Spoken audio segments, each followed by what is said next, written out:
Gujarati learning में आपका स्वागत है। कोई भी भाषा सीखने के लिए सबसे पहले उसकी वर्णमाला सीखनी होती है। तो गुजराती सीखने के लिए भी हम आज हिंदी वर्णमाला के साथ रहते हुए गुजराती की वर्णमाला सीखते हैं। अगर वर्णमाला सीख जाएंगे तो उसके बाद उससे हम शब्द बनाएंगे, शब्दों से वाक्य बनाएंगे और वाक्य को पढ़ते पढ़ते हम भाषा भी सीख जाएंगे। ठीक है ना? तो चलिए शुरू करते हैं। जैसे हम अ से अनार लिखते हैं हिंदी में, वैसे ही गुजराती में लिखने के लिए पहले ऐसे हम र लिखते हैं, फिर ऊपर ऐसे जैसे जहाज की जैसे ले जाते हुए ऐसे लिखते हैं, तब ये हो जाता है अ से अनार। ठीक है, अब आगे चलते हैं। आ से आम। इस तरह से र लिखते हुए ऐसे करते हैं, ये हो जाता है आ से आम। ई से इमली को लिखने के लिए हम जैसे 10 से दवात लिखते हैं, वैसे करते हुए ई से इमली इस तरह से करेंगे।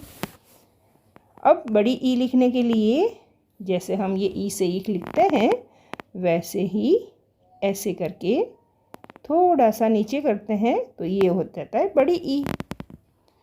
ऊ से उल्लू लिखने के लिए ऐसे करके फिर थोड़ा सा ऐसे, हमारा ऊ है वैसे ही, लेकिन थोड़ा आगे बढ़ाते हैं तो ऊ से उल्लू बन जाता है।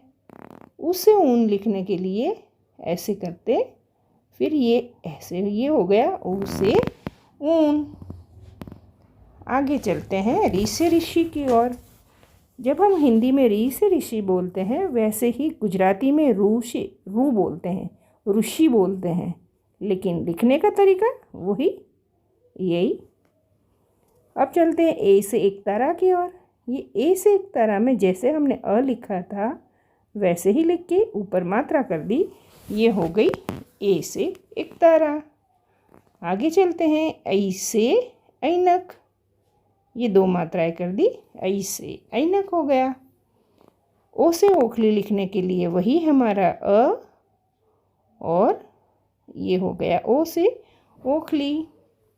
औ से औरत लिखना है तो ये बस वही हमारा अ और मात्राएं लगाने से ये हो गया औ से औरत। अंग से अंगूर, ये ऐसे लिख के अ ऊपर कर दी हमने बिंदी, ये बन गया हमारा अंग से अंगूर।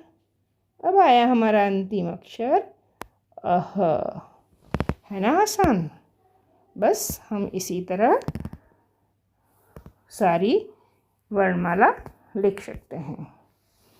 ठीक है, अब आगे चलते हैं, इसी को रिवाइज करते हैं। ठीक है, चलो तो हम रिवीजन करते हैं। ये है हमारा अ से अनार, आ से आम, ई से इमली, ई से ईख, ऊ से उल्लू, ऊ से ऊन, री से ऋषि, जिसको हम गुजराती में बोलेंगे रूसी,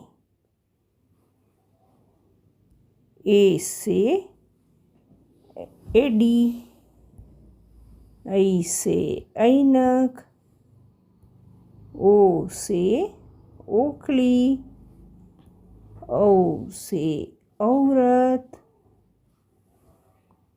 अंग से अंगूर, ये हो गया अह। है ना आसान?